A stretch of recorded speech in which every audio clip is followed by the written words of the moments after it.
Hello everyone, hope you're doing well. Today we're having a look at the 10-year Better Together decal from, of course, the Datamine on the other day, and by popular request we're going to be making some thoughts on what the vehicles in the bottom are. Now, of course, when it comes to these things, they are just predictions. I personally think, just looking at them, that they're just stencils. I don't think they're actually really representative of anything. They're just representative of random vehicles. But then again, it's always nice to kind of pontificate on what these things might be, and also it gives us an opportunity to have a look at some interesting vehicles at the same time. So why not, at the end of the day, have a look at them. Anyway, if you do enjoy the video, make sure to subscribe to the channel and of course like it. Let's get into it and see what's going on with these. So when it comes to the plane, of course, the prevailing narrative is that it is a MiG-29, the good old Mikoyan machine, the fulcrum, as it's known by NATO. And the reason why people are looking at this is because, well, there's been a ton of people who have believed that this thing should be put into the game to counter the F-14, because there is nothing else that could be added that could do that. Even though right now, when it comes to the highest echelon of the game, and has been for a while, America just kind of faces America. And I think that's just going to be what happens going forward. The MiG-29, of course, was designed as an air superiority fighter. It was designed along with the Su-27.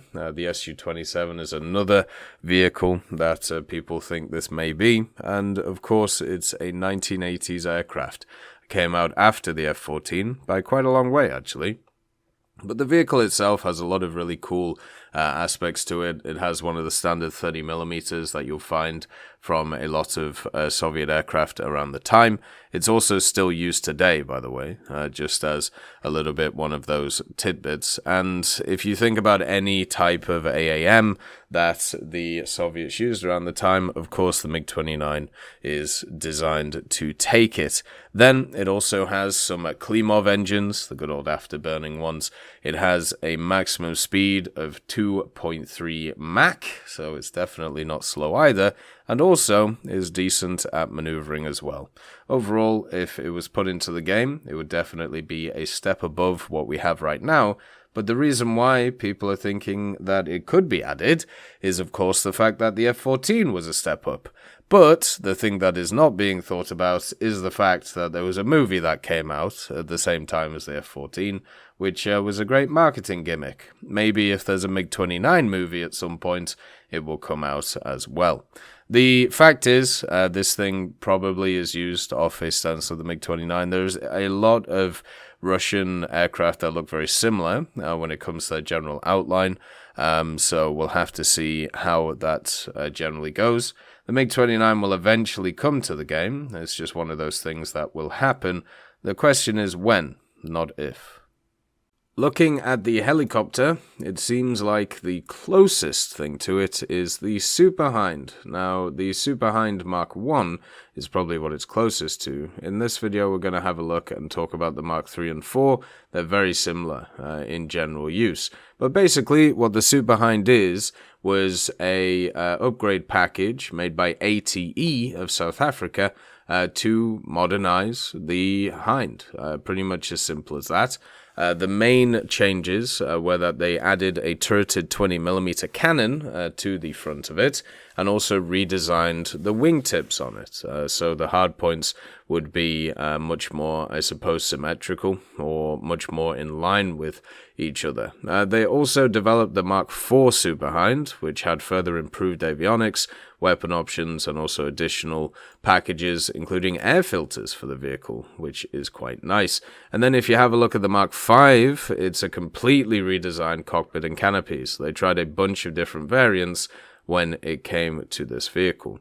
Technically, the ATGM, since it's South African, it could fire some Ingways, the ZT-3s, or even the Sturm 5s, with 57 or 80mm rockets, or even two 50 or 500 kilo bombs in tow, which is pretty nice. And since we just got, of course, the Roy Valk in game, maybe this could be around the corner as well. Who knows? So when it comes to the tank which is in the picture, it is pretty tough to tell what it is, which is why I think it's just a stencil of a bunch of things put together. We had a look at a bunch of different options, like the prototype Macava with the M48 turret, that one's pretty fun, or even just some other SPHs, such as the Argentinian one based on the TAM. But I think what's the closest to it is probably one of two vehicles. The first one being the AMX-13 TNI-AD. This one is an Indonesian AMX-13. The Indonesian government got a bunch of AMX-13s during the 1960s when they tried to seize Papua from the Dutch. Now, luckily, that didn't end in a massive fight, but it did mean that Indonesia ended up with a ton of AMX-13s. They actually had 400 of the things for the Operation Tricora, as it was known.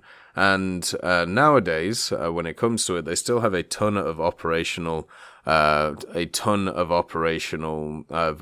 of it. So what they decided to do in more recent time is to try and bring it up to a higher standard. Since, of course, they were pretty well maintained over the years, even though they're already in service 60 years old. But they still wanted to make them more useful for modern-day combat. So they gave it a 105mm, so very similar to the AMX-13 105. They added a new remote weapon system to it, and also fire guidance system, and also improved certain other aspects of the vehicle itself, but the main one being that it has the 105mm. It also still has the 3 crew, the commander gunner driver, meaning that it would still have the autoloader in it, and the engine itself being the 250 horsepower SOFAM one, which would be upgraded with the Detroit-made diesel engine, giving it a little bit more chutzpah. So overall, what you're seeing is a very modern AMX-13. Would it be able to stand up to other nations' MBTs? No. Would it make sense when it comes to War Thunder, though? Probably.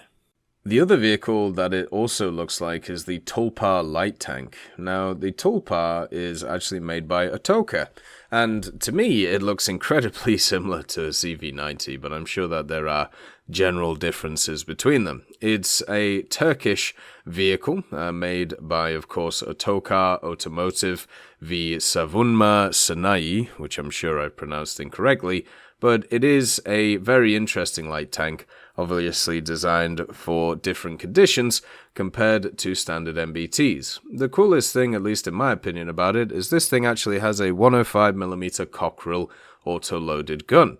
It, of course, has a stabilizer, it's a high-pressure gun, and it doesn't just have access to all of the standard NATO ammunition, it also gets access to the Phalaric gun-launched anti-tank guided missile, which is a laser beam guidance system missile, so it's very similar to the high-tier Soviet ones that you see in the game already. Obviously, this thing was released, or I shouldn't say released, but displayed in 2018 at the Eurosatori Defense Industry Exhibition in Paris.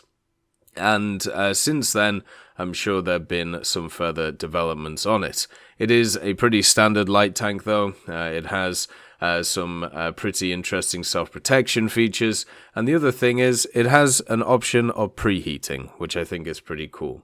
The main thing about it, though, is it has a pretty beefy engine, 720 horsepower, 8-cylinder, water-cooled V8 turbocharged diesel engine, which is really nice, so be able to motor around the place with supposedly a maximum speed of 70 kilometers an hour, with a maximum range of 600 kilometers. The vehicle itself would fit very well in War Thunder. I don't know where you would put it in War Thunder, but at the same time, it looks very similar to the CV90.